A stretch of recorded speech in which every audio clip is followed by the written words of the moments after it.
Hi అండి sir మాకు sari rolling machine గురించి కొంచెం క్లియర్గా ఎక్స్ప్లెయిన్ చేయండి. అది ఎలా యూస్ చేస్తారు అండ్ ఏంటి ఇందులో స్పెషల్?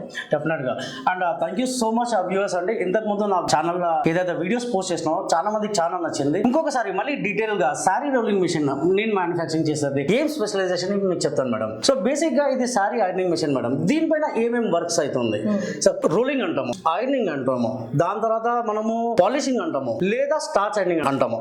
ఈ అన్ని 3-in-1 ప్రాసెస్ సింగిల్ మిషన్ మీద అవుతుందండి. సో డిఫరెన్స్ ఏమున్నది, ఏ మోడల్స్ నేను ఇస్తున్నాను, వాట్ ఈస్ డ్రమ్ సైజ్, ఇదంతా ఒక డీటెయిల్ గా మీకు చెప్తానండి. సో మేడం, సో స్టార్టింగ్ ఏదైతే శారీ రోలింగ్ మిషన్ అంటామో దీంట్లో drum size plays important role ఇక్కడ. సో అట్లా అంటే ఈ డ్రమ్ ఏదైతే చూస్తుండ్రో మీరు డిఫరెన్స్ ఉన్నదా మేడం మీకు?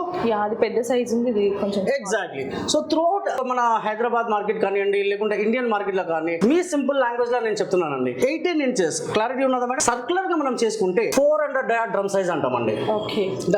ఇది వచ్చి 24 inches సర్క్యులర్ గా మనం ఎప్పుడైతే తీసుకున్నామో 600 డయాడ్ డ్రమ్ సైజ్ అంటాము. మేడం దీనికి డిఫరెన్స్ ఇప్పుడు మీరు అడగొచ్చు, ఎందుకు సార్ పెద్దగా ఇస్తున్నారు చిన్నగా ఇస్తున్నారు? శారీ ఎంతసేపు రోలర్ పైన ఉన్నదో మేడం అంత నీట్ ఫినిషింగ్ వస్తుంది.